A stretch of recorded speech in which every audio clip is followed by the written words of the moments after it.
Okay, so again, good evening, welcome. Topic हम जो chapter हम लोग कर रहे हैं इनकम एम्प्लॉयमेंट, और ये इनकम एम्प्लॉयमेंट का थर्ड क्लास हमारा है।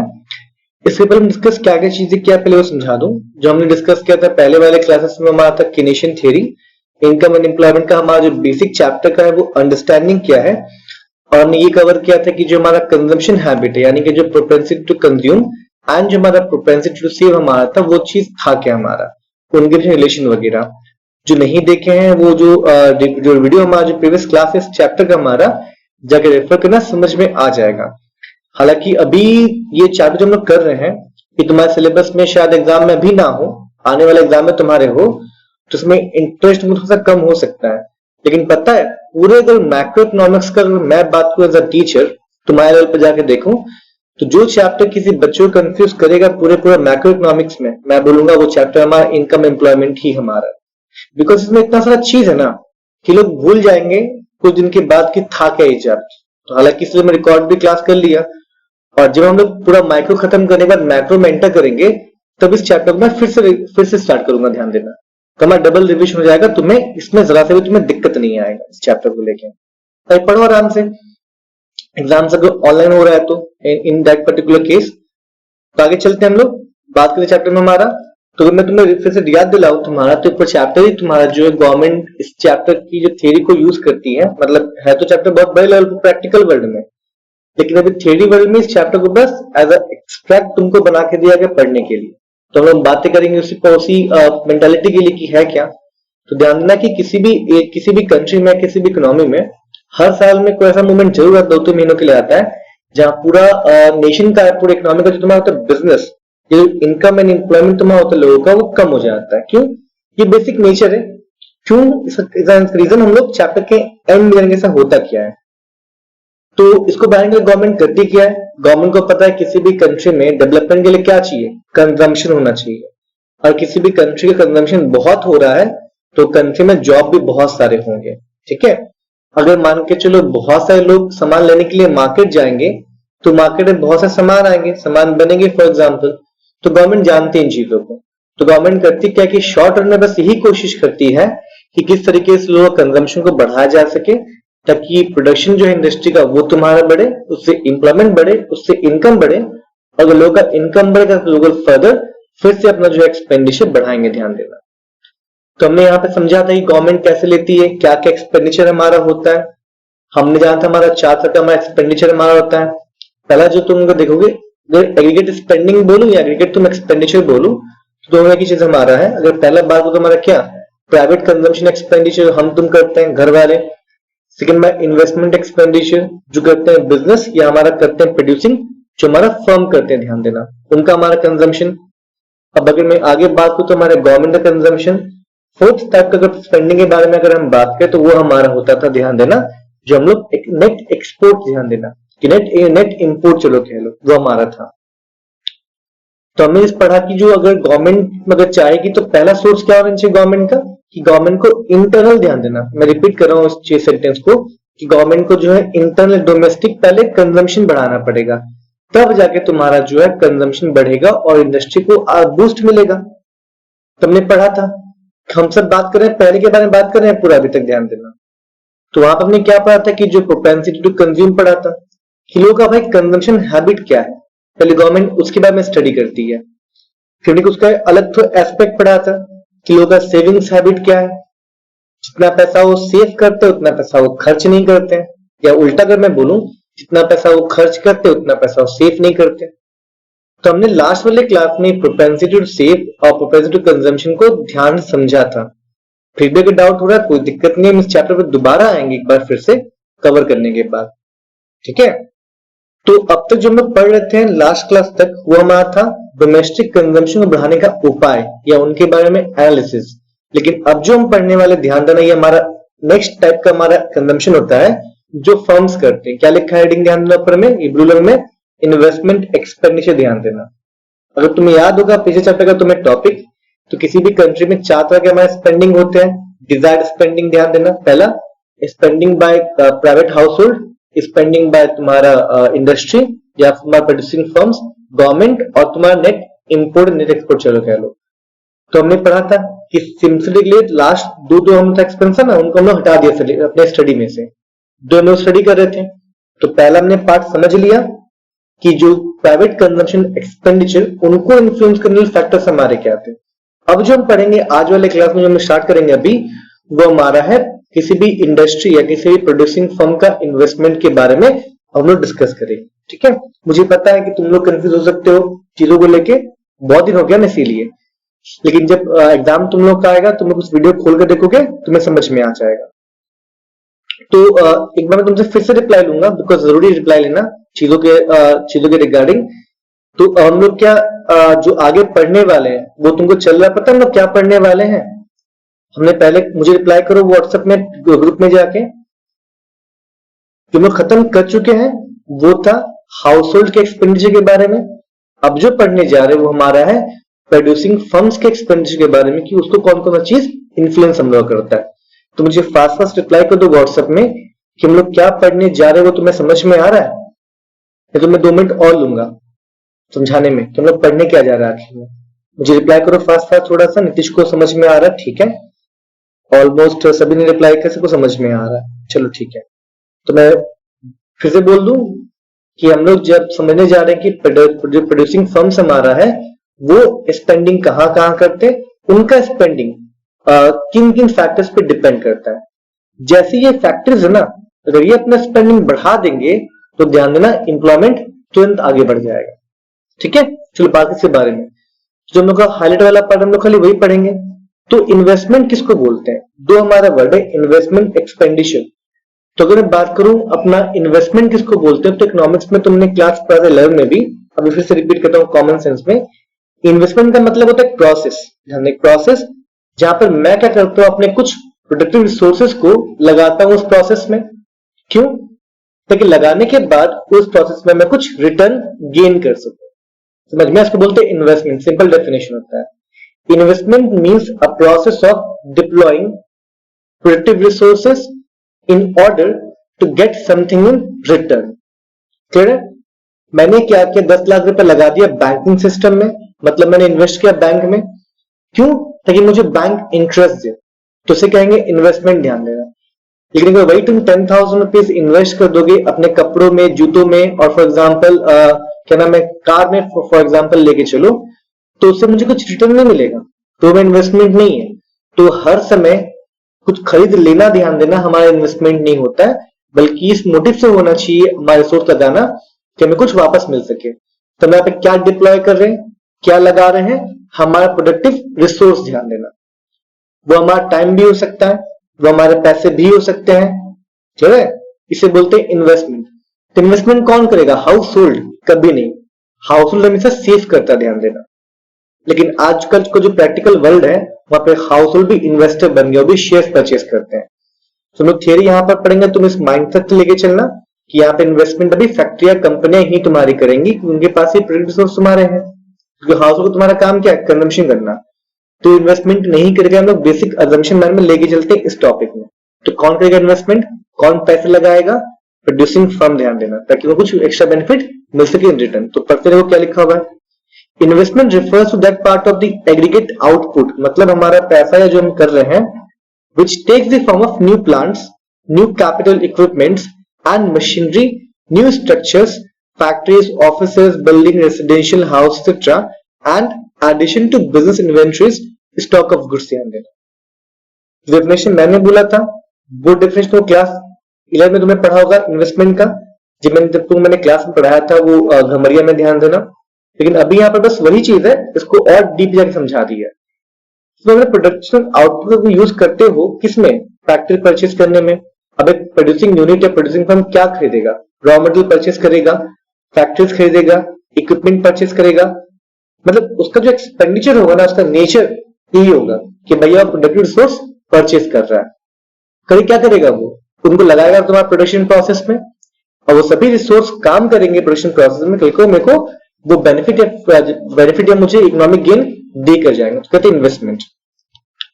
तुमसे कोई पूछने वाला है नहीं डेफिनेशन इन्वेस्टमेंट का। अगर पूछा, जो मैंने पहले डेफिनेशन कहा था कि investment means deploying productive resources into a process in order to gain something in return, specifically economic gain, तुम वो डेफिनेशन बोलना। ठीक है, आगे बढ़ते हैं। तो यहां समझ के तुम लोग कि अपने जो प्रोड्यूसर्स हमारे होते हैं अपने पैसे को इन्वेस्ट करते हैं प्रोडक्टिव रिसोर्स को परचेस करने में ताकि उन्हें फ्यूचर में गेन मिल सके।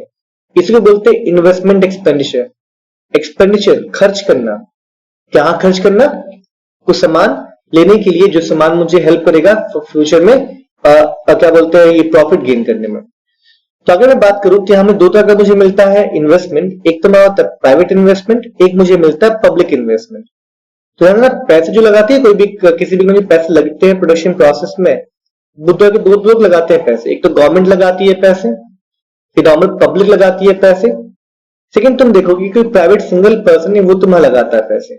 तो पढ़ेंगे यहाँ पर देखो कि private investment and public investment दो टर्म मुझे लगे दिया हुआ है। उसमें जो पहला हमारा है कि private investment refers to expenditure incurred by private entrepreneurs on the purchase of capital goods like plant machinery, factory, offices, inventory, building etcetera. तो मैंने पहले कहा था कि 10 लाख मेरे पास है, मैंने बैंक में लगा दिया तो मेरा इन्वेस्टमेंट हो गया। क्या मैंने फैक्ट्री परचेज किया, क्या मैंने मशीनरी परचेज किया, नहीं। लेकिन तुम उसका अदर पिक्चर समझो आगे का। मैंने बैंक को 10 लाख रुपए दिए, बैंक ने क्या किया उसमें से कुछ पैसे रख के अपने हाथों में 9 लाख रुपए किसी प्रोड्यूसर को दे दिए लोन पर, और प्रोड्यूसर क्या कर रहा है 9 लाख रुपए लोन लेकर वो मशीनरी परचेज कर रहा है। तो इंडायरेक्टली पैसे तो मेरे ही है ना। सेम चीज यहां भी होता है कि यहाँ पर जो भी तुम्हारे प्राइवेट एंटरप्रेन्योर्स तुम्हारे जो होते हैं वो पैसे इन्वेस्ट करते हैं कैपिटल गुड्स में। अब या तो पैसे खुद के हैं तो खुद इन्वेस्टमेंट कर दिया अपना पैसा, वरना लोन ले करेगा, जो भी है, लेकिन यहाँ पे इन्वेस्टमेंट हुआ है बिकॉज यहाँ पे कैपिटल गुड्स का परचेज हो रहा है। जब भी किसी टर्म में गवर्नमेंट देखते है कैपिटल गुड्स का बहुत परचेज हो रहा है तो सेल परचेज तुम्हारा ज्यादा बढ़ेगा, इसका मतलब क्या, नई फैक्ट्रियां बन रही हैं। समझ में आया? तो बोलते हैं private investment done because private entrepreneur यहाँ पर इन्वेस्टमेंट करे, सिंपल सी बात है।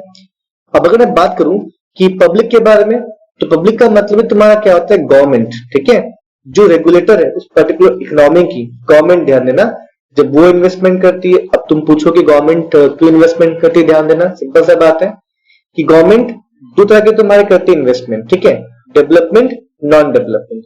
गवर्नमेंट रोड बना रही है, गवर्नमेंट तुम्हारी डैम्स बना रही है, गवर्नमेंट तुम्हारी एयरपोर्ट बना रही है, गवर्नमेंट तुम्हारी टावर्स लगा रही है, गवर्नमेंट तुम्हारे क्या नाम है ये कम्युनिकेशन ही सैटेलाइट वो भेजिए तुम्हारे बाहर से बाहर तुम्हारे भेज रही है, सब क्या है, इधर इन्वेस्टमेंट ही है गवर्नमेंट का। तो किससे गवर्नमेंट पैसे अर्न कर सके मान के चलो, या फिर तुम्हारी इंफ्रा बढ़ सके आगे। सेकेंड, अगर बात को गवर्नमेंट नॉन डेवलपमेंट में पैसे लगाती है, इन्वेस्टमेंट करती है, मान के चलो अपनी कंपनी खोल रही है, LIC कंपनी खोल रही है, बैंक तुम्हारी खोल रही है, सिर्फ क्या इसको बोलते हैं पब्लिक इन्वेस्टमेंट बिकॉज जो पैसे हैं वो गवर्नमेंट के थोड़ी खुद के है तो भी गवर्नमेंट का दिखता है, लेकिन पैसे पब्लिक के ही, ना तुम्हारा हक है ना मेरा हक है। उस पैसों का जो यूज होने वाला है सबके बेनिफिट के लिए, बोलते पब्लिक, उसको बोलते पब्लिक वेल्थ बोलते हैं इसका, कि सबके लिए पब्लिक तुम्हारा काम कर सके। तो अब तुम्हें समझ में आओ कि इन्वेस्टमेंट हमारा क्या होता है। इन्वेस्टमेंट मतलब क्या, अपने प्रोडक्टिव रिसोर्स को यूज करना, कहां पर, प्रोडक्टिव गुड्स को, कैपिटल गुड्स को परचेस करने में। इनके तुम्हारे दो तरह के तुम्हारे हो सकते हैं, दो लोग तुम्हारे करते हैं इन्वेस्टमेंट, एक तो प्राइवेट एंटरप्रेन्योर, एक तुम्हारा किसी भी इकोनॉमिक गवर्नमेंट। तो पे नाम बस देते हैं आगे लिखे इन ये तो मैंने पढ़ दिया, investment undertaken by government is known as public expenditure, ध्यान देना। अब अगर मैं आगे बढ़ूं तो मुझे दो चीजों का मिलता है, इंड्यूस इन्वेस्टमेंट और मुझे मिलता है ऑटोनॉमस इन्वेस्टमेंट। तो ये इंड्यूस तुम्हारा जो वर्ड है ना, ये बहुत ही अच्छा है और तुमको पता होगा इसका मीनिंग क्या होता है। देखो फॉर एग्जाम्पल मैं तुम्हें बोलूंगा कि मैंने तुमको मोटिवेट किया पढ़ने के लिए, तब तुम पढ़ने गए। मैं फिर से रिपीट सेंटेंस कर रहा हूं कि तुमको मैंने मोटिवेट किया पढ़ने के लिए, तब तुम जो है पढ़ने गए। इसका मतलब क्या, तुमको मैंने इन्फ्लुएंस किया, तुमको मैंने इंड्यूस किया। जो तुम्हारा पढ़ना है ना उसके पीछे जो फोर्स है वो मैंने लगाया। अगर मैं फोर्स नहीं लगाता तुम नहीं पढ़ते। क्लियर है? इसे कहते हैं इंड्यूस या फिर इंडक्शन, चलो कह लो, सिंपल सा वर्ड डाला। लेकिन जो नहीं, हमारा जो वर्ड है ऑटोनॉमस का मतलब क्या होता है, फोर्स लगे चाहे नहीं लगे तुम पढ़ने जा रहे हो। समझ में आ रहा है दो चीजें? तो इसी सेंस में लेके चलेंगे इंड्यूस इन्वेस्टमेंट और हमारा ऑटोनॉमस इन्वेस्टमेंट।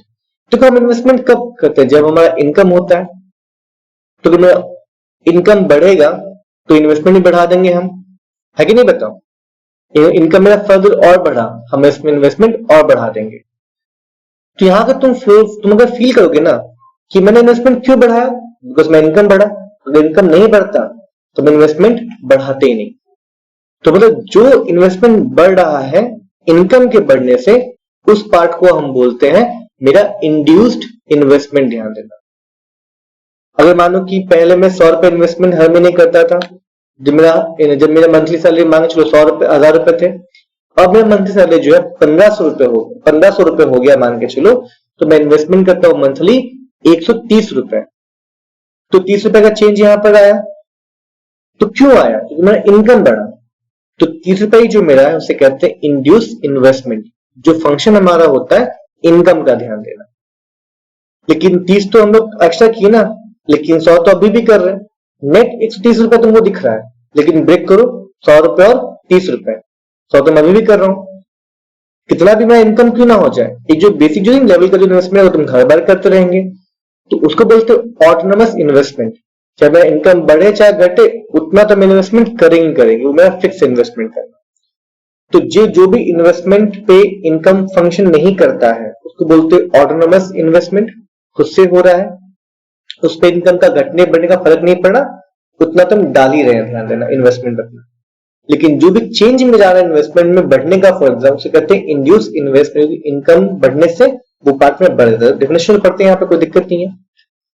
ठीक है कि induced investment is that investment, या जो अमाउंट के बारे में बात कर रहा है, which is undertaken as a result of change in the level of income. ध्यान देना। So an increase in the level of income leads to an increase in demand for consumer goods. This in return leads to an increase in investment so as to increase in production of consumer goods. Thus induced investment varies directly with change in the level of income. कि जब लगेगा किसी producer को कि economy में अब तुम्हारा पैसा बहुत आ रहा है, लोग अब बहुत पैसे कमा रहे हैं, तो क्या कर देगा, वो पैसा तुम्हारा इन्वेस्ट ज्यादा करेगा कि हाँ अब तो लोगों के पैसे आ गए, अब तो लोग और परचेस करेंगे। तो तुम्हें एग्जांपल दूंगा, प्रैक्टिकल एग्जांपल दूंगा कि आज से 5 साल पहले अगर मैं देखूं ना इकोनॉमी, तो उतना डेवलप नहीं था इन टर्म्स ऑफ गैजेट्स। ठीक है, आज लोग क्या कर रहे हैं कि वायरलेस ईयरफोन परचेस कर रहे हैं। तो कंपनी है बोट नाम की कंपनी है, वो कंपनी नई नहीं खुली है, वो स्पीकर्स बनाती है, वो तुम्हारे ईयरफोन्स बनाती है। क्यों? तो देखा कि अब लोग ऑफिस में काम करना स्टार्ट कर दिए। ठीक है, अब लोग शहरों से बाहर जा रहे हैं, नया तुम्हारा पॉपुलेशन आ रहा है, नए लोग आ रहे हैं जो कंजम्पशन ज्यादा कर रहे हैं कंपेयर पहले के लोगों से। तो उसने बोला ये ऑप्शन है, अच्छा है कि अब हम अगर कंपनी खोल देंगे तो लोग, हम लोगों को जो सामान चाहिए हम बेचेंगे। क्यों? कंजम्पशन बढ़ा, तो उसने इन्वेस्टमेंट किया। लेकिन देखते कि नहीं, अब लोग जो है कल को डिमांड नहीं करेंगे ईयरफोन का, मोबाइल फोन का, तो इन्वेस्टमेंट भी नहीं करती। यही तुम्हारा बात हुआ इंड्यूस इन्वेस्टमेंट का। जब भी किसी कंट्री में लगता है कि उसका कंजम्पशन बढ़ने वाला है, तो बाहरी कंट्री करती क्या, उस कंट्री में जाके अपने पैसे इन्वेस्ट करती है। हमारा इंडिया पूरे वर्ल्ड में अभी के टाइम में बात में करूं, सबसे बड़ा मार्केट है। क्यों? यहाँ पॉपुलेशन हाई है, आफ्टर चाइना फॉर एग्जांपल, और कुछ साल हम चाइना को भी आगे छोड़ जाएंगे, तो कंजम्पशन बढ़ेगा यहाँ का हमारा, और कंजम्पशन बढ़ेगा तो ध्यान दें लोगों का प्रॉफिट भी बढ़ेगा। तो इस मोटिव से लोग क्या करते हैं कि यहाँ पे इन्वेस्टमेंट करते जा रहे हैं। आज नहीं, आज से 10 साल के बाद मान के चलो, 20 साल के बाद मान के चलो, हमारा जो कंजम्पशन जो है आज के लेवल का वो और बढ़ जाएगा। अगर मैं महीने का 10,000 खर्च करता हूं अभी, तो फॉर्चून लेके चलो कि 10 साल के बाद 10,000 से मेरा खर्च हो जाएगा, वो फॉर्चून 50,000 मेरा खर्च हो जाएगा। तो कंपनी को पता है चीज, तो कंपनी अभी से घुस रही है कि वो 20 साल के बाद की सिचुएशन के लिए वो रेडी तुम्हारी रह सके। इसे बोलते हैं इंड्यूस इन्वेस्टमेंट। इनकम बढ़ा तो इन्वेस्टमेंट्स भी हमारे बढ़ते हैं। उतना तुम्हें जानने का जरूरत नहीं है, बस सुन लो मेरे मुंह से, बाकी मैंने पूरा कर लिया हाईलाइट, तुमको डेफिनेशन लर्न कर लो, लेकिन नॉलेज तो होना चाहिए ना बैकग्राउंड का थोड़ा सा। चलो आगे बात करते हैं। लिखा यहाँ पर कि in figure number 3 income is plotted along the X axis, ध्यान देना, and investment is shown on the Y axis. तो लिखा है कि 2 नंबर जो हमारा कर्व है ना 1 2, ध्यान देना, यहाँ पर कहां चला गया, इसमें तो नहीं हमारा, अच्छा ऊपर यहाँ पर है क्या, अच्छा तो मैं लिखता यहाँ पे प्रिंटिंग मिस्टेक, उसका नंबर 1 ही हमारा होगा। Curve is in panel 1 represents amounts of induced investment corresponding to the various level of income। देखो इनकम बढ़ाना, पहले इनकम मेरा y1 था, बढ़ के इनकम y2 चला गया, तो पहले देखो मेरा इन्वेस्टमेंट था a1, अब जो इन्वेस्टमेंट मेरा हो रहा है वो मेरा a2 हो जा रहा है। बड़ा कि नहीं बड़ा लेवल, ध्यान देना इन्वेस्टमेंट का। जो कर्व हमारा है i ध्यान देना, हालांकि वो भी चलो सही है, i इसको बोलती है मैं इंड्यूस इन्वेस्टमेंट कर्व मेरा है, जो हमेशा ऊपर की तरफ बढ़ेगा। क्यों? यहाँ मेरा इनकम बढ़ रहा है और वहां मेरा इन्वेस्टमेंट बढ़ रहा है। ठीक है, इसे कहते हैं इंड्यूस्ड इन्वेस्टमेंट। अब अगर मैं बात करूंगा अगला वाला, तो उसके बाद मुझे मिलेगा ऑटोनॉमस इन्वेस्टमेंट। तो ध्यान देना, मैं पढ़ता हूँ हाइट वाला पोर्शन मेरे टॉप पे, ध्यान देना। As income increases from OY1 to OY2, the level of investment increases from A1 Y1 to A2 Y2। और तुम्हें पता ही है कि A1 Y1 से ज्यादा इन्वेस्टमेंट कंटेन कर रहा है ग्राफिकली A2 Y2 में, तो सिंपल है कि इनकम बढ़ा तो मैं इन्वेस्टमेंट भी यहाँ पर बढ़ गया। Thus, the induced investment is income elastic। Income बढ़ा तो मैं इंड्यूस्ड इन्वेस्टमेंट भी हमारा बढ़ेगा। तो मुझे रिप्लाई कर दो ना जरा से जाके व्हाट्सएप में फास्ट मिनिमाइज करके, तुम्हारा एप्लीकेशन की समझ में आ रहा है ये टॉपिक थोड़ा। अब लिंक नहीं बनेगा, क्योंकि लिंक बनने के लिए पूरा चैप्टर तुमको एक से समझाना पड़ेगा कि लिंक्स क्या है। बहुत से पार्ट्स हमारे चैप्टर के, पार्ट में सीखेंगे, फिर एक बार जाके समझेंगे कि हाँ ये चाहिए चीज था। मैं तुमको पूरा माइंड मैप बना के तुमको समझा दूंगा। चलो होप तुमको समझ में आ रहा है, यहां तक आगे बढ़े। चलो अब बातें करेंगे ऑटोनोमस इन्वेस्टमेंट के बारे में। सब लोग रिप्लाई करो, मुझे अच्छा लगता है। आगे बढ़ते हैं। ऑटोनोमस इन्वेस्टमेंट, ऑटो मतलब सेल्फ, इनकम हो चाहे ना हो, घटे बढ़े ना, इतना तुम इन्वेस्टमेंट कर ही रहे इतना पार्ट। तो मुझे कैसा लाइन मिलेगा? एक मिलेगा हॉरिजॉन्टल लाइन, मुझे मिलेगा स्ट्रेट मिलेगा। मतलब उस फंक्शन ही नहीं कर रहा है। अगर हार्ट नहीं चलेगा तो मशीन में क्या दिखाएगा? Straight line. सेम चीज यहाँ पर इन्वेस्टमेंट को अगर फंक्शन फैक्टर ही नहीं काम करेगा तो मुझे लाइन तुम्हें मिलेगा, तुम्हें पैरेलल टू दी हॉरिजॉन्टल तुम्हें एक्सिस मिलेगा। लाइन दिखा दूंगा तुम्हें एग्जांपल में। So autonomous investment is that type of investment which is not affected, ध्यान देना, by a change in the level of income or output। Income घटे बढ़े कुछ मतलब नहीं है, मुझे हर महीने 100 रुपए डालने ही है अपने गुल्लक में। नहीं, पिगी बैंक होता है वो चीज तुम्हारा। अगर मेरा पॉकेट मनी बढ़ेगा तो 120 डाल देंगे, नहीं बढ़ेगा तो 100 रुपए डालना ही है मिनिमम, जो मैंने कमिटमेंट कर रखा है। इसे बोलते हैं autonomous investment.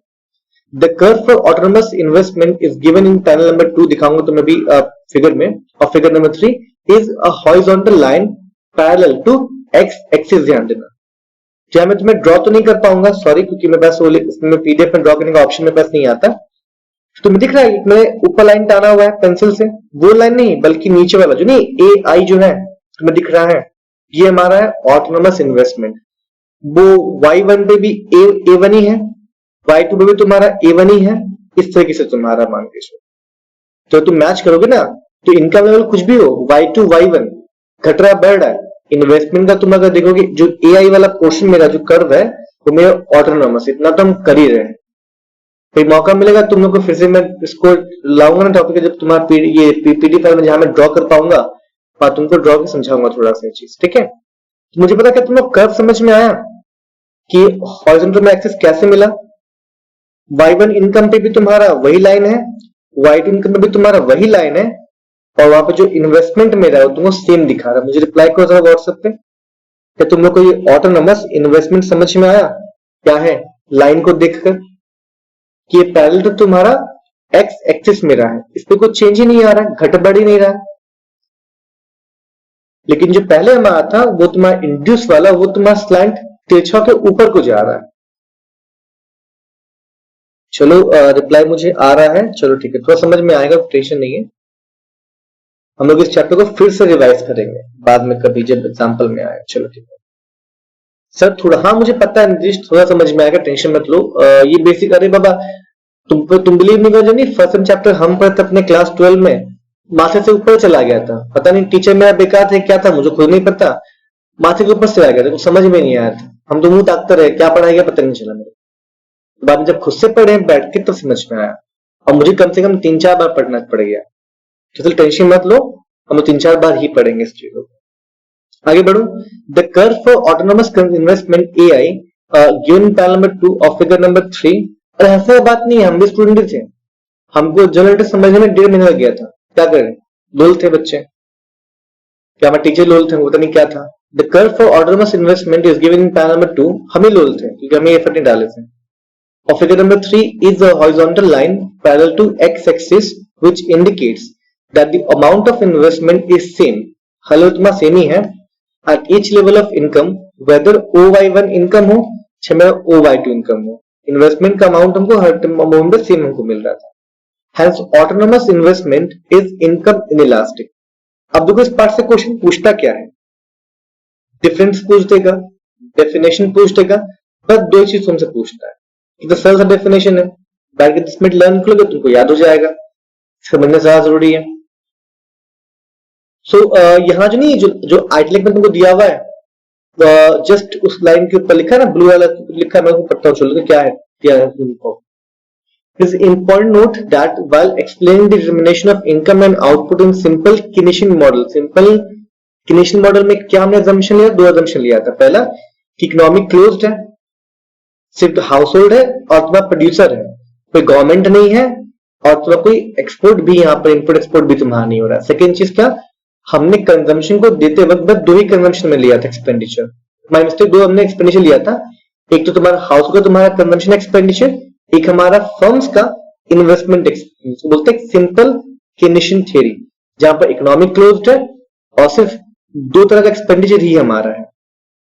We will take investment in the sense of autonomous investment for the sake of simplified exposition. ध्यान देना, क्यों कि ज्यादा अगर ऑटोनोमस लूंगा ना तो तुम्हें समझ में डिफिकल्टी होगा, तुम लोग ऑटोनोमस इन्वेस्टमेंट को लेके ही आगे बढ़ेंगे, ठीक है, कि मेरा इनकम कितना बढ़े, इन्वेस्टमेंट का लेवल मेरा उतना का उतना ही रहेगा, ठीक है।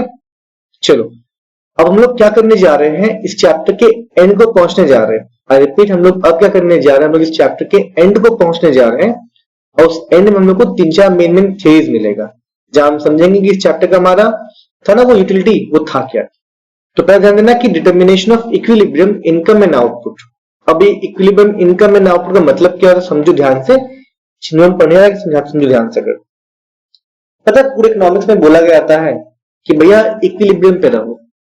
मैं फिर से रिपीट करता हूं कि माइक्रो इकोनॉमिक्स हो चाहे मैक्रो इकोनॉमिक्स हो, एंड में तुम यही समझोगे पढ़कर कि इनको यही ज्ञान मिलता है कि भाई इक्विलिब्रियम पे रहो, मतलब बैलेंस पे रहो, ना ढेर सियाना बनो ना ढेर लोल बनो, बीच में एवरेज रहो, ना खूब खाओ ना कम खाओ, कम बीच में खाओ, ठीक है, ना खूब घूमो ना खूब घर में रहो, बीच में मेंटेन करो। इससे क्या होता है ना, हमको एक मिलता है स्टेबिलिटी, मिलता है चीजों को देखते, इसे कहते हैं बैलेंसिंग। और इसी जो बैलेंस हमारा वर्ड है इसको चेंज कर दिया इकोनॉमिक्स में इक्विलिब्रियम। ध्यान दे, मैं तुम्हें एग्जांपल दूंगा, ध्यान देना। अभी इसमें आऊं टॉपिक में, उससे पहले बहुत ही क्रिटिकल टॉपिक है, मैं फिर से बता दूं, बहुत बातें करनी पड़ेंगी तब समझना की चीजें हैं क्या।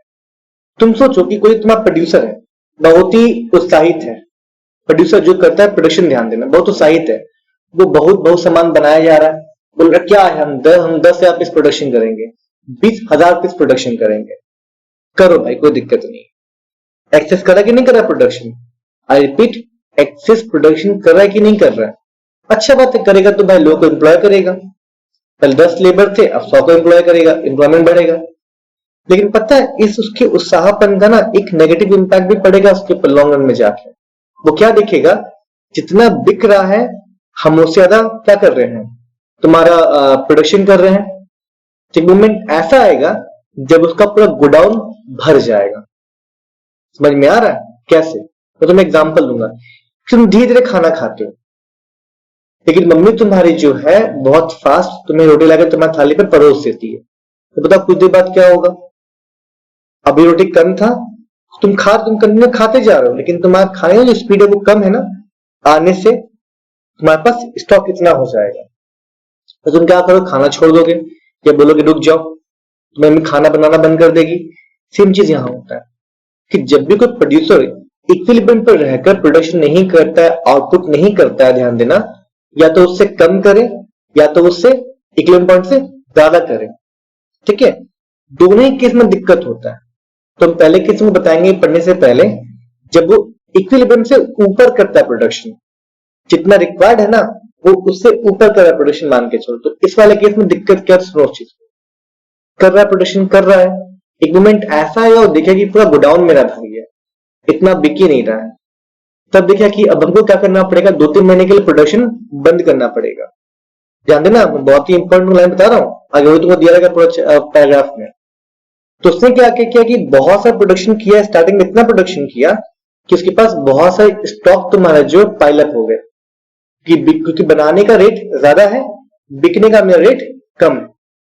दिन में 100 पीस बना रहा हूं और 20 पीस बिक रहा है, दिन के एंड में कितना बचेगा मेरे पास? 80 पीस। ध्यान देना।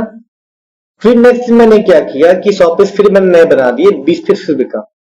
तो अब सेकेंड डे के एंड में पास कितना बचा क्लोजिंग स्टॉक बताओ? 160 पीस।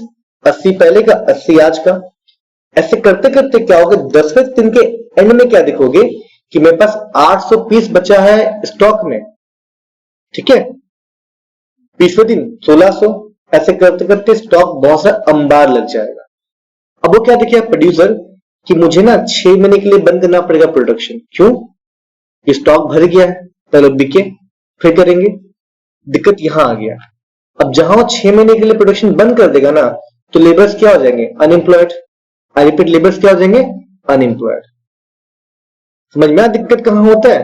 ये होता है कि जब भी प्रोड्यूसर्स अपने एक्सपेक्टेशन के बेस पर प्रोडक्शन करते हैं तो प्रोडक्शन हमेशा क्या होता है? एक्चुअल डिमांड से ज्यादा होता है। तो स्टॉक्स बढ़ते हैं और स्टॉक बढ़ते बढ़ते एक मोमेंट पे इतना बढ़ जाता है कि जो ये कंपनियां उनको अपना प्रोडक्शन को बंद करना पड़ता है कुछ महीनों के लिए या कुछ हफ्तों के लिए। ध्यान देना। अब जब प्रोडक्शन कुछ हफ्तों के लिए बंद हो गया तो एम्प्लॉयमेंट मिलेगा लेबर्स को? गवर्नमेंट नहीं मिलेगा। वो क्या हो गए? अनएम्प्लॉयड हमारे हो गए। हर साल टाटा कंपनी जो है ब्लॉक क्लोजर करती है हफ्ते या 2 हफ्ते के लिए। क्यों? स्टॉक पाइलअप हो गया, निकलने दो फिर बनाएंगे। गलती नहीं है, ये बेसिक नेचर है पूरे इकोनॉमी का, होगा ही होगा। कैसे कर ले पूरा पूरा एग्जैक्ट एस्टिमेशन कैसे कर सकते? कोई नहीं कर सकता। तो इसे बोलते हैं इकोनॉमिक्स में बोलते हैं बेसिक फैक्ट कि प्रोडक्शन ज्यादा तो होगा ही होगा फॉर श्योर। समझ में आ रहा है?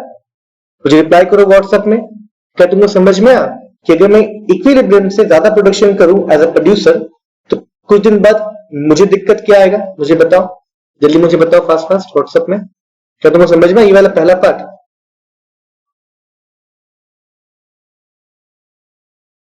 आ जाओ व्हाट्सएप पे। 3 केस डिस्कस मुझे करना है। ठीक है, एक तो इक्विलिब्रियम लेवल पे प्रोडक्शन करने पे क्या होता है, उससे ऊपर करूं उससे नीचे करूं तो क्या होता है। फास्ट फास्ट सब रिप्लाई करो। चलो, बहुत क्रिटिकल टॉपिक है लेकिन समझाओ ना तो आराम से बच्चा लग गया टॉपिक तुमको। वो 4-5 लोग रिप्लाई किए, चलो कोई नहीं, रिप्लाई कर दो फास्ट फास्ट, आगे बात करते हैं। तो अभी हमने ये जाना कि इक्विलिब्रियम से ज्यादा प्रोडक्शन करने से क्या हानि होता है लॉन्ग रन में जाके, कि हमारे स्टॉक भर जाते हैं, हमारा पैसा ब्लॉक हो जाता है, उतना बिका नहीं है। यस सर, सामान भर जाएगा। हाँ, सामान भर जाता है मतलब स्टॉक भर जाता है। मेरा मजाक मत उड़ाना तुम लोग कि मैं कैसे समझा रहा हूं। यही तरीका है समझने का इकोनॉमिक्स, मैक्रो स्पेशली, तभी समझ में घुसेगा दिमाग के। तो स्टॉक भर गया हमारे पास, मेरा पैसा ब्लॉक, तो मुझे रुकना ही पड़ेगा ना चाहते हुए। स्टॉक क्लियर होगा तब मैं आगे प्रोडक्शन करूंगा। अब इसमें दिक्कत क्या होता है? 6 महीने भरपूर एम्प्लॉयमेंट, 6 महीने भरपूर एम्प्लॉयमेंट मिला लोगों को।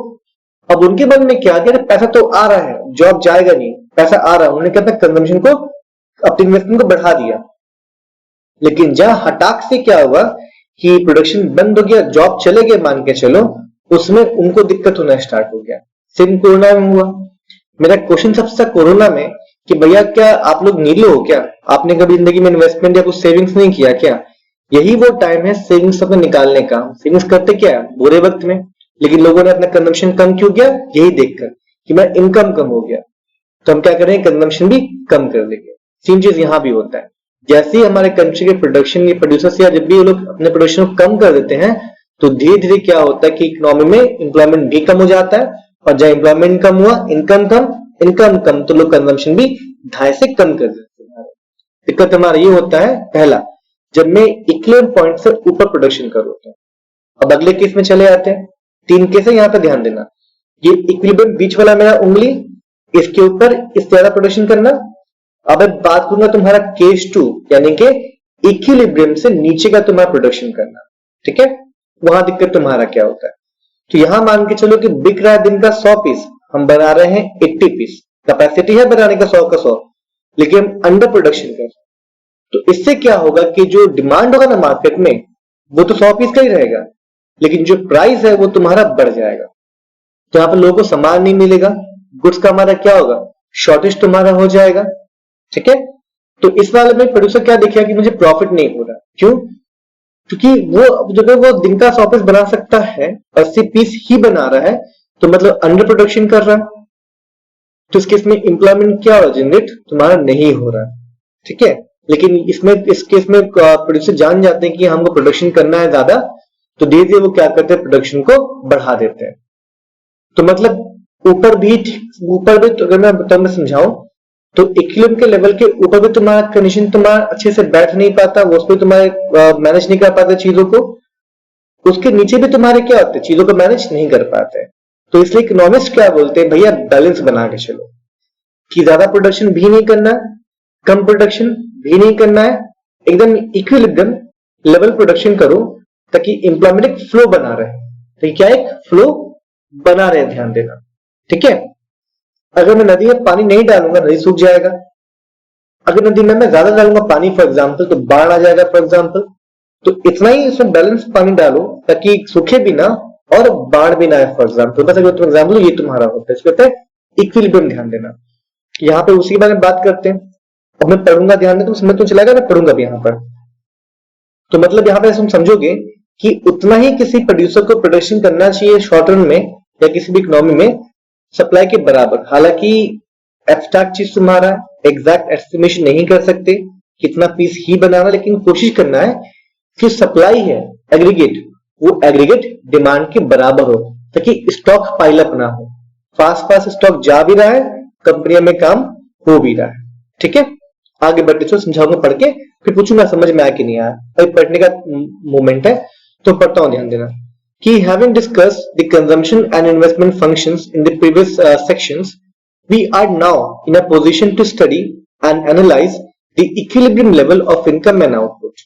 इनकम का मतलब ही क्या, तुम्हारा हमारा इनकम, तुम्हारा इनकम, कंपनी का इनकम, वो कब बढ़ेगा, जब कंपनियां ज्यादा आउटपुट तुम्हारे प्रोड्यूस करेगी। और मेरा आउटपुट कंपनियां कब प्रोडक्शन करेगी, जब मेरा कंजम्पशन एक्सपेंडिचर बढ़ेगा। दोनों आपस में क्या है, लिंक्ड, ध्यान देना। एक बढ़ेगा तो अगला भी तुम्हारा बढ़ेगा। So, as stated already, to simplify analysis, we assume a simple two-sector economy. Two-sector मतलब क्या, बस दो ही सेक्टर है, कंजम्पशन सेक्टर, हाउसहोल्ड मान के चलो, और हमारा प्रोडक्शन सेक्टर ध्यान देना, producers for example. Economy consisting of the household sector and the business sector, जो मैंने कहा अभी। So, all the decisions concerning consumption expenditure taken by the household, कितना कंजम्पशन करना है, क्या करना है, उनके हैबिट पे डिपेंड करता है, मतलब propensity to consumption, propensity to save पे डिपेंड करता है कितना कंजम्पशन करेंगे वो। While the business firms take decisions concerning investment, अब हम पढ़ेंगे जाके इन्वेस्टमेंट मल्टीप्लायर, ध्यान देना, उसके पहले समझेंगे। अभी हमने पढ़ लिया कि जो पैटर्न कौन बताता है, कंज्यूमर्स कैसे कंजम्पशन करेंगे, दो चीज, एपीएस और APC, sorry propensity to consume और प्रोफेसर से मुझे बताते हैं कि जो हमारे कंट्री के लोग हैं वो किस तरीके से कंजम्पशन करते हैं। आगे हम पढ़ेंगे, जस्ट एक हमको मिलेगा इन्वेस्टमेंट मल्टीप्लायर, वो समझाता है कि जो मेरा अगला सेक्टर है ना इकोनॉमी का, बिजनेस, वो कैसे इन्वेस्टमेंट करता है, वो समझेंगे आगे। We also assume that consumption function is linear and planned investment is autonomous, ठीक है। There are two approaches to determination of the equilibrium level of income, these are aggregate demand, aggregate supply approach, savings and investment approach. तुम्हारे syllabus में दोनों ही है, लेकिन किसी साल ये पूछता है नंबर 1 तो नंबर 2 नहीं पूछेगा, नंबर 2 पूछता है तो नंबर 1 नहीं पूछता, ये कॉमन नेचर है। और कभी कभी ऐसा होता है कि नंबर 2 मार्क्स वाले क्वेश्चन में ना पूछ देगा तुम्हारा सेविंग्स इन्वेस्टमेंट अप्रोच, उसमें पूछ देगा, डेफिनेशन में पूछ देगा। लेकिन 6 मार्क्स में क्या करेगा, पूछ देगा डिटेल में कि एग्रीगेट डिमांड और एग्रीगेट सप्लाई तुमका अप्रोच समझाने के लिए मेरे को।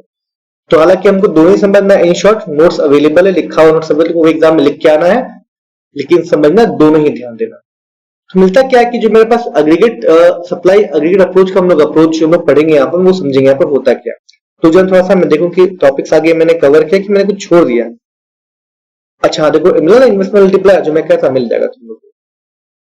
तब हम लोग बातें करेंगे कि मुझे क्या करना है, कि यहाँ पे डिसाइड करना है, क्या करना डिसाइड कि कौन सा होता है मेरा इक्विलिब्रियम लेवल ही कौन सा मेरा है, ताकि इसको मैं समझ जाऊं, उसको मैं जान जाऊं एज अ प्रोड्यूसर, और मैं उस लेवल पर ही प्रोडक्शन करूं हर बार, ताकि स्टॉक पाइलअप भी ना हो और या चाहे, और सेकंड चीज कि मुझे गुड्स का शॉर्टेज भी मेरे इकोनॉमी में ना हो।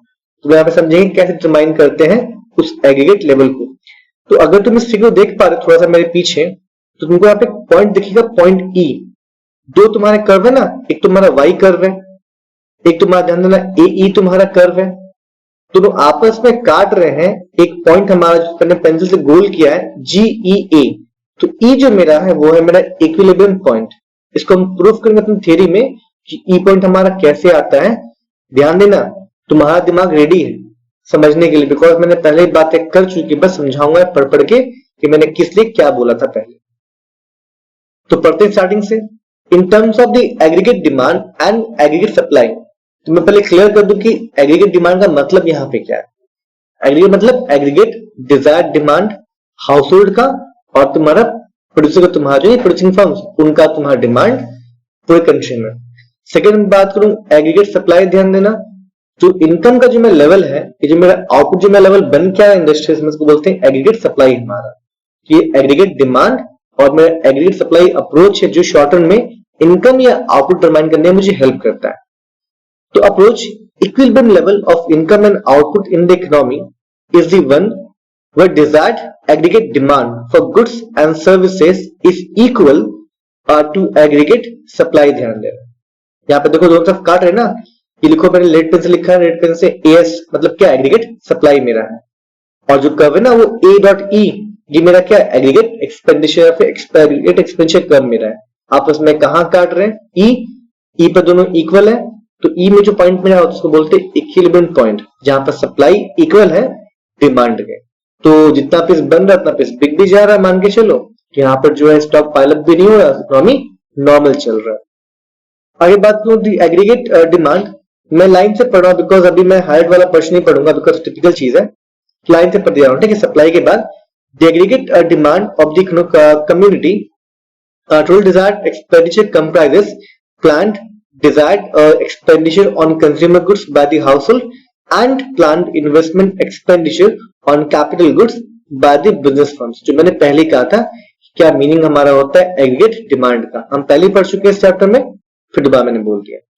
अब अगर बात मैं करूं planned consumption expenditure is indicated by upward sloping curve C in the figure 4.1।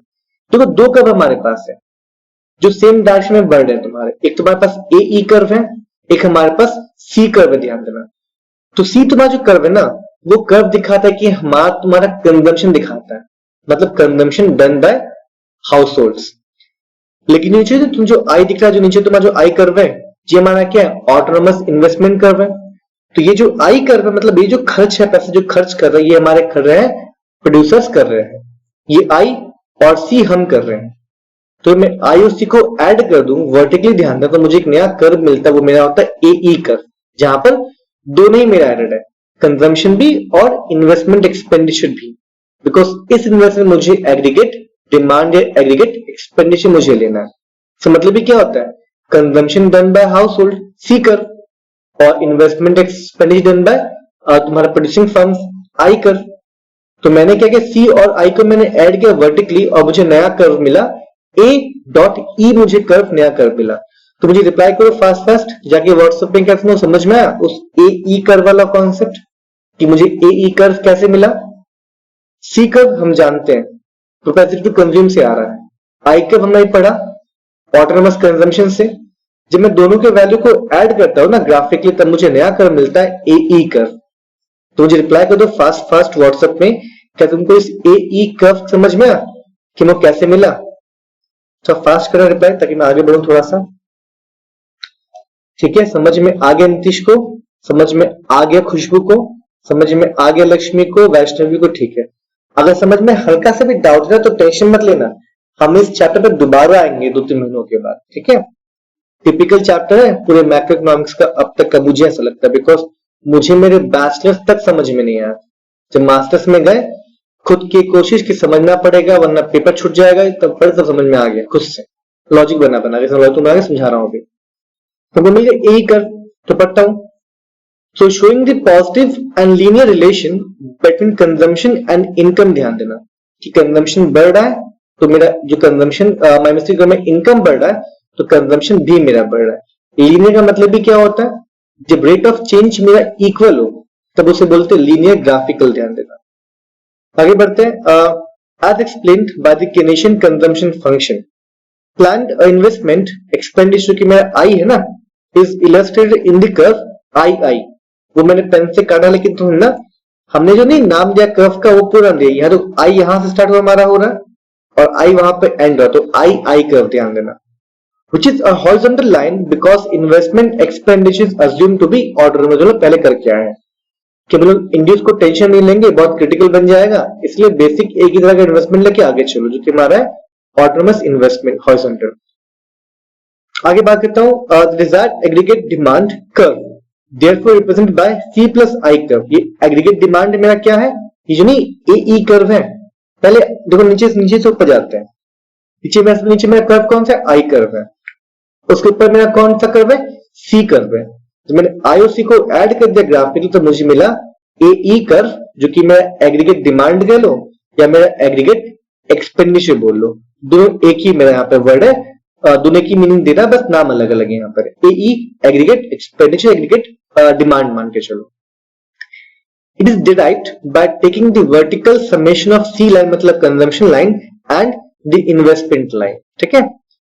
Since level of planned investment remains the same at all level of income, क्योंकि हमारा ऑटोनमस इन्वेस्टमेंट है, इनकम कुछ भी घटे बढ़े उतना का उतना ही रहेगा, मतलब ये स्ट्रेट लाइन मुझे मिलेगा, हॉरिजॉन्टल लाइन मुझे मिलेगा।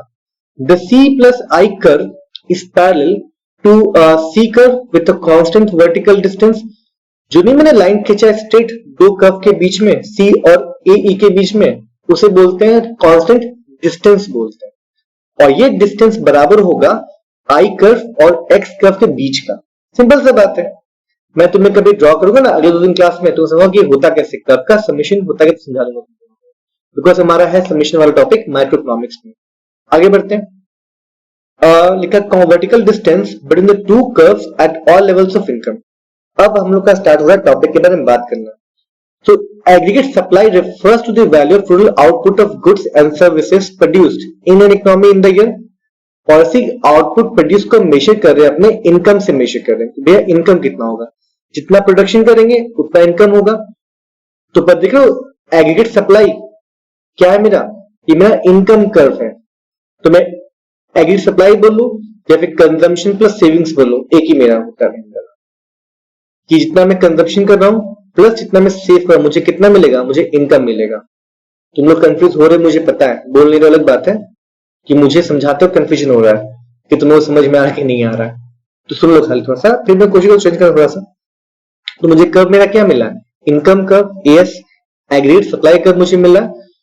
तो हम लोग समझने के लिए हम लोग C कर्व को पीछे से भूल जाएंगे अभी, बिकॉज मुझे AE कर्व मिल गया, मैं I कर्व को भूल जाऊंगा बिकॉज I कर्व और C कर्व मैंने ऐड करके AE कर्व मैंने निकाल दिया। अब मुझे समझाने के दो मुझे कर्व से समझाने के लिए, एक तो मुझे चाहिए AE कर्व जो कि मेरा एग्रीगेट एक्सपेंडिचर कर्व मेरा है, और मुझे आगे जो ऊपर वाला जो मेरा कर्व है वो मेरा इनकम कर्व, बस में दो मुझे कर्व चाहिए। तो पढ़ता हूं हार्ड वाला पोर्शन।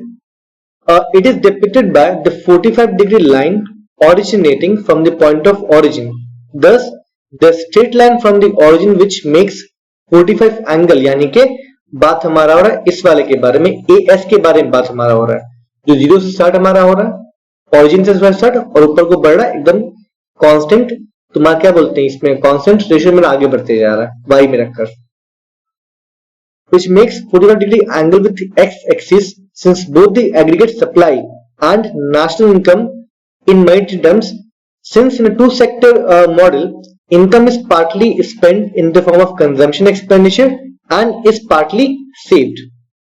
तो यहाँ पे फॉर्मूला दिया है कि AS का मेरा फॉर्मूला क्या है, AS मतलब ही पूरा पूरा इनकम, और पूरा पूरा इनकम मतलब क्या, दो पार्ट, कंजम्पशन का और सेविंग्स का, ध्यान देना। तो अब बात हो रहा है इन पैनल नंबर 1, जो हमारे पास पैनल है, ये ध्यान दो, हमारे पास फर्स्ट पर तुम्हारा फर्स्ट वाला है और नीचे तुम्हारा पैनल नंबर 2 है। तो पैनल नंबर 2 भूल जाना, हम लोग आगे वाले में यूज करेंगे। अब हम लोग काम से पैनल नंबर 1 का हमारा काम क्या काम है, देखो in panel 1 income is measured along the X axis and desired consumption C and investment expenditure हमारा जो है are shown on Y axis. So aggregate expenditure A.E, C plus I curve represents the aggregate demand, या फिर तुम क्या चलो कह लो aggregate expenditure बोल लो। and the 45 degree line represents the aggregate supply. अब मुझे यही बताना है कि दोनों कहां पर मैच हो रहे हैं और वो हमारा क्या इक्विलिब्रियम पॉइंट हमारा है. The equilibrium level is at point E corresponding to the point of intersection of the desired aggregate demand curve के AE कर्व हमारा and with the 45 degree line यानी कि हमारा AS कर्व. अब पढ़ते अगला हमारा हाइट वाला क्वेश्चन. At this level कौन सा लेवल? नंबर E लेवल, ध्यान देना E level. At E level of income desired aggregate spending is equal to the national output. Purchases can fulfill their spending plans and firms are able to sell whatever they desire to produce. मतलब वो काबिल जितना production करे ना पूरा slot बेचने में वो एबल भी है, ठीक है, केपेबल भी बेचने में. तो स्टॉक तो बन ही नहीं रहा. मतलब कल फिर से मुझे करना पड़ेगा प्रोडक्शन, तो कल फिर लोगों को जॉब मिलेगा, कल फिर पूरा बिक गया, परसों मुझे फिर से करना पड़ेगा प्रोडक्शन, फिर से परसों मेरा पूरा बिक जाएगा. अगर मेरा स्टॉक बचेगा ही नहीं तो मुझे हर रोज करना क्या पड़ेगा? प्रोडक्शन करना पड़ेगा. मतलब डिमांड इक्वल्स टू मेरा सप्लाई, डिमांड इक्वल्स टू मेरा प्रोडक्शन, तो मेरा स्टॉक पाइलअप हो ही नहीं रहा. तो हम रोज प्रोडक्शन कर रहे हैं तो रोज लोगों को जॉब मिल रहा है. ध्यान देना, होप तुम्हें समझ में आ रहा हो. तो मतलब भी क्या है, मैं तुम्हें एग्जांपल देने चलूं तो मैं तुम्हें हफ्ते में एक बार लर्न करने को चीजें नहीं दे रहा हूं, मैं तुम्हें रोज लर्न करने को दे रहा हूं. इससे क्या होगा? प्रेशर कम होगा तुम्हारे ऊपर. सेम चीज यहां पर हो रहा है कि रोज का रोज पूरा बिक जा रहा है क्योंकि हम लोग बराबर का प्रोडक्शन कर रहे हैं. तो रोज नेक्स्ट दिन फिर से तुम्हारा प्रोडक्शन हो रहा है. अगर मान के चलो तुम्हारी मम्मी खाना बहुत बना लेगी, रोज रात खाना ज्यादा बना लेगी, तो क्या होगा? तुमको नेक्स्ट मॉर्निंग बासी खाना खाना पड़ेगा. खाना नेक्स्ट मॉर्निंग नहीं बनेगा, तुम फ्रेश खाना नहीं खा पाओगे. मैं एग्जांपल लूंगा, कोई अमीर है तो फेंक भी सकता है खाना, कोई दिक्कत नहीं है. सेम चीज यहां पर होगा कि खाना जब बराबर बने ना तो हर मॉर्निंग फ्रेश नाश्ता मिल सकता है. कभी कभी मुझे मिलता है बासी वाला, तो अलग बात है, वो चीज अपने जगह में. आगे बढ़ूं. So purchase can fulfil their spending plans and firms are able to sell whatever they desire to produce. There is no incentive for the firms to change their output. ये पता, अगर मैं कम प्रोडक्शन करूंगा डिमांड से तो goods क्या होगा? Shortage मेरा हो जाएगा. अगर मैं ज्यादा प्रोडक्शन करूंगा तो क्या हो जाएगा? मैं स्टॉक पाइलअप होगा. तो इससे बेटर है जितना बिक रहा है उतना ही रोज बनाओ, ठीक है. Therefore output and income are at equilibrium. ध्यान देना. सबसे अच्छा एग्जांपल मिला गोलगप्पे वाला. गोलगप्पे वाला क्या करता है? एस्टिमेशन के उतना ही गोलगप्पा छानता है पर डे, मान के चलो जितना बिक जाए. आगे बढ़ूंगा. ऐसा मुझे उसने बोला नहीं है लेकिन मैं एक्सपेक्टेशन तो ऐसा ही हो शायद. तो चलो फिगर दिमाग में मारे हैं. इस फिगर को दिमाग में छाप लो थोड़ा सा, इस फिगर को, कर्व को, ताकि मैं आगे तुम समझा पाऊं, रेफरेंस दे पाऊं. तो यहां मुझे मिला, देखो, let us understand why the economy can not be at equilibrium if the level of output is different from y0. ठीक है, मैंने पहले कहा कि एस्टिमेशन नहीं हो पाता है, प्रोडक्शन एक्स्ट्रा हो ही जाता है, प्रोडक्शन तुम्हारा कम हो ही जाता है, बिकॉज ये इम्पॉसिबल है एग्जैक्ट डिमांड को फोरकास्ट कर पाना. So for instance, suppose the output produced in the economy is y1. देखते हमारा y1 प्रोड्यूस क्या हमारा, तो y1 जो हमारा है वो ये वाला पार्ट है. मतलब देखो y0 मेरा क्या है? बीच वाला, जहां बराबर है दोनों. y2 मतलब क्या? जहां कम प्रोडक्शन कर रहे हैं डिमांड से. y2 हमारा, y1 हमारा क्या है? जहां हम ज्यादा प्रोडक्शन कर रहे हैं डिमांड से. तो मतलब बात करें केस 1 के बारे में, जहां हम ज्यादा प्रोडक्शन कर रहे हैं अपने बेचने के तुम्हारे कैपेसिटी से तुम्हारा. तो एक लिखा कि y1 which is greater than the equivalent level of income. In this case, planned expenditure is less than the production level of OY1 by AB amount. मतलब यहां पर हम प्रोडक्शन ज्यादा कर, लिखा ना AB, देखो AB मतलब इतना अमाउंट से क्या है, हम प्रोडक्शन ज्यादा कर रहे हैं, तो क्या होगा? स्टॉक पाइलअप मेरा होगा. तो बाय AB अमाउंट, तो एग्रीगेट एक्सपेंडिचर और डिमांड फॉल्स. ध्यान देना, शॉर्ट ऑफ एग्रीगेट सप्लाई, मतलब चीजें ज्यादा बन रही हैं और बिक कम रही हैं. Therefore, firms are not able to sell the entire output they have produced. समझा तुमको मैंने पहले था. Firms are forced to add, ध्यान देना, add unsold goods equal to AB amount to their stock of inventories. जो मैंने कहा था स्टॉक पाइलअप हो रहा है हर रोज, ठीक है. This unplanned rise in inventories induces firms to reduce production, जो मैंने कहा था, and thereby income, अब प्रोडक्शन कम करेंगे तो लोगों का इनकम भी कम होगा, बिकॉज अगर प्रोडक्शन होगा इन्हें जॉब कहां से मिलेगा उनको? भैया जॉब नहीं है, आज हम लोग कंपनी नहीं खोल रहे हैं बिकॉज हमारा सामान बना पड़ा हुआ है, आज तुम्हें काम नहीं मिलेगा, तो इनकम तो नहीं होगा, सेम यहां लिखा है। Thus, unintended inventories forces firms to cut down production, जो मैंने कहा था पहले, which leads to fall in income। समझ में आया कैसे? अच्छा यहां तक मुझे रिप्लाई करो, चलो जो मैंने कहा समझ में अब आ रहा पूरा पूरा? यस और नो मुझे रिप्लाई करो, फास्ट फास्ट थोड़ा सा, चलो ले ली।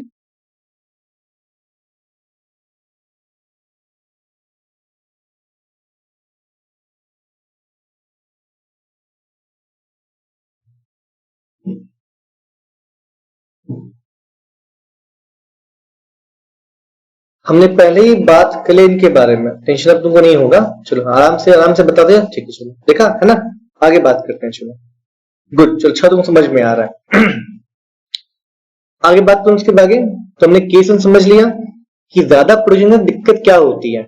This process of unintended inventories accumulation and falling output and income continues until income falls to the equilibrium level of y0। अब मानो कि मैंने बहुत सारा स्टॉक पाइलअप कर लिया है, अब धीरे धीरे अगर मैं प्रोडक्शन बंद कर दिया है, तो अब अगर मैं प्रोडक्शन नहीं करूंगा फर्दर तो मैं बेच रहा हूं कंटिन्यू, तो जो पहाड़ स्टॉक का बन चुका था अब धीरे क्या होगा, पहाड़ कम होगा।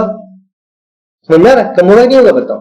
सिर्फ चीज यहां बता रहा है कि प्रोडक्शन बंद कर रखा है, स्टॉक भरपूर मेरे पास है और मैं कंटिन्यू बेचे जा रहा हूं, बस एक ही चीज मैंने किया अभी कि मैंने प्रोडक्शन करना बंद कर दिया है, बस एक चीज मेरा यहाँ पे हुआ है, ठीक है। तो धीरे धीरे मैं स्टॉक बंद हो रहा है, कम हो रहा है। जैसे मैं देखूं कि स्टॉक हमारा जो है एक लेवल तक आ गया, मैं क्या करूंगा, प्रोडक्शन को फिर से स्टार्ट कर दूंगा, ध्यान देना। तो मैं ऊपर से नीचे पहुंचता हूं, फिर नीचे से मैं नीचे पहुंचता हूं, फिर नीचे से ऊपर और टॉप पहुंचता हूं। तो कोई प्रोडक्शन है ना इस लेवल के बीच में घूमते रहता है, वो पहले क्या करेगा, मान के चलो कि तुम्हारा, मान के चलो ये हमारा 0 लेवल है, मेरा हाथ या मेरा उंगली, इसके नीचे नेगेटिव लेवल, इसके ऊपर हमारा पॉजिटिव लेवल। तो करता क्या है जो प्रोड्यूसर, वो पॉजिटिव 0 आता है, फिर नेगेटिव जाता है, फिर नेगेटिव में पॉजिटिव जाता है, 0 आता है, फिर तुम्हारे से पॉजिटिव तुम्हारे जाते हैं, घूमते रहता है इसके बीच में, बिकॉज ये इनहेरेंट है, ये बेसिक चीज है, वो होगा ही होगा किसी भी इकोनॉमी में। तब उसने क्या करता है, प्रोडक्शन तुम्हारा कट डाउन कर दिया, सामान धीरे धीरे बिक रहे हैं, इन्वेंटरीज क्या होंगी, खाली होंगी, फिर से करेगा प्रोडक्शन स्टार्ट, देखो लिखा होगा यहाँ पर। On the other hand, suppose income level is lower than the equilibrium level such that y2 in the figure 4.1। चलते हैं फिगर में, y2 हमारा क्या है। अब अगर तुम y2 में देखोगे ना, तो यहां तुम क्या देखोगे, जो प्रोडक्शन नहीं है मेरा वो कम हो रहा है और डिमांड क्या है, ज्यादा हो रहा है। मतलब यहां पे जो गुड्स का हमारा क्या है, शॉर्टेज है।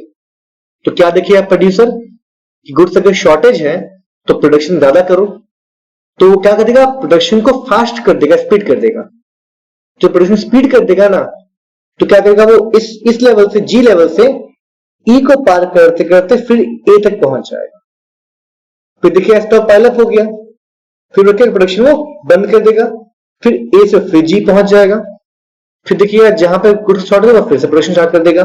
तो मतलब गाड़ी जो है ना आगे पीछे बढ़ते जा रहा है, और बढ़ेगा, ये बेसिक फैक्ट है किसी भी इकोनॉमी में। तो यहाँ पे हम लोग अभी बात करें y2 वाले लेवल पर, जहां तुम्हारा जो नहीं है इनकम, जो तुम्हारा y2 मतलब इतना हमारा प्रोडक्शन हो रहा है, लेकिन गुड्स का हमारा जो कंजम्पशन वो ज्यादा हो रहा है।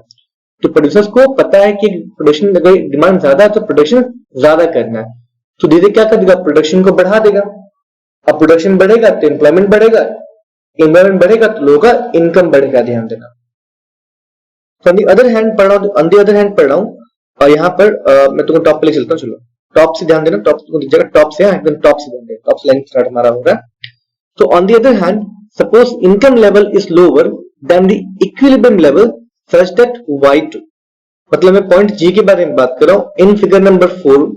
इन this case planned expenditure is greater than the production level OY2 by GH amount, मतलब यहां पर बिक रहे हैं 100 पीस और प्रोडक्शन में कर रहा हूं 80 पीस ही, ध्यान देना।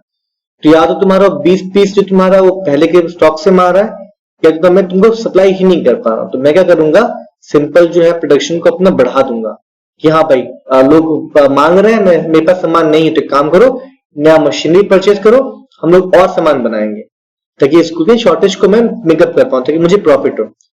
Thus, excess demand will lead to in decline in inventories of goods below the desired level. When firms find that their stock of inventories falling, जो मैंने कहा था, they increase their production to meet the extra demand या deficit demand चलो कह सकते हो। As a result, income increases, ध्यान देना, किनका, सबका इनकम ध्यान देना। अगर मैं एक्स्ट्रा प्रोडक्शन करूँ मेरा भी इनकम बढ़ेगा, प्रॉफिट बढ़ेगा, मैं ज्यादा बेच रहा हूँ, और जो एक्स्ट्रा प्रोडक्शन कर रहा हूँ तो लेबर ज्यादा मेरे पास आए खट रहे हैं तो उनको भी पैसे ज्यादा मिलेंगे। अब ध्यान देना, this process of falling inventories and income in the output and income continues until income increase to the equivalent level y0। तो मतलब हम किसी में भी स्टेबल नहीं है। अगर मैं प्रोडक्शन कर रहा हूं पॉइंट जी पर तब भी सही ही नहीं है, मैं अंडर प्रोडक्शन कर रहा हूं क्योंकि मैं उतना पैसा कमा नहीं पा रहा हूं। अगर मैं प्रोडक्शन कर रहा हूं पॉइंट ए पर, ध्यान देना, तब भी मैं स्टेबल नहीं हूं बिकॉज स्टॉक मेरा पाइलअप होगा। तो इकोनॉमिस्ट क्या बोलते हैं कि आप एक काम करो, जी पॉइंट ई खोजो और पॉइंट ई पर ही प्रोडक्शन करो। लेकिन प्रैक्टिकली इस पॉइंट ई को खोजना बहुत मुश्किल होता है। बड़ी बड़ी कंपनियां आईटीसी, हिंदुस्तान यूनिलीवर शैम्पू साबुन की सामान बनाती है, बेचती है मार्केट में। मारुति गाड़ियां तुम्हारी कंपनी है, गाड़ियां मैन्युफैक्चर करती हैं, कभी स्टॉक बढ़ता है कभी स्टॉक तुम्हारा कम होती रहता है। सब यही तुम्हारे खेल खेलते हैं। सर मार्केट तुम्हारा क्या है, मार्केट का मेरा खेल है या प्ले है मार्केट का तुम्हारा, जहां पे वो कंफ्यूज रहते हैं इसी पॉइंट के ऊपर। कभी तो स्टॉक ऊपर जाएगा, कभी मेरा स्टॉक नीचे में आ जाएगा, और उनका प्रोडक्शन पे डिपेंड करता है कि शॉर्ट टर्म में हमारा इकोनॉमी कैसे काम करेगा। अगर वो तुम्हारे कम प्रोडक्शन करेंगे तो क्या होगा, शॉर्ट टर्म में तुम्हारा कम तुम्हारा एम्प्लॉयमेंट तुम्हारा जनरेट होगा। अगर तुम ज्यादा प्रोडक्शन करेंगे तो हाई एम्प्लॉयमेंट जनरेट होगा। हाई प्रोडक्शन करना भी क्या बोलते हैं खतरा है, स्टॉक बढ़ेगा तो फ्यूचर में जाकर मेरे को प्रोडक्शन बंद करना ही पड़ेगा। अगर मान के चलो मैं कम प्रोडक्शन कर रहा हूं तब भी दिक्कत है, इकोनॉमी जो नहीं गुड्स उनके दाम बढ़ेंगे बिकॉज गुड्स यहां पर कम है कंपेयर टू मेरे डिमांड। तो इकोनॉमिस्ट बताते हैं, इसी को बोलते हैं income and employment, income and output determination.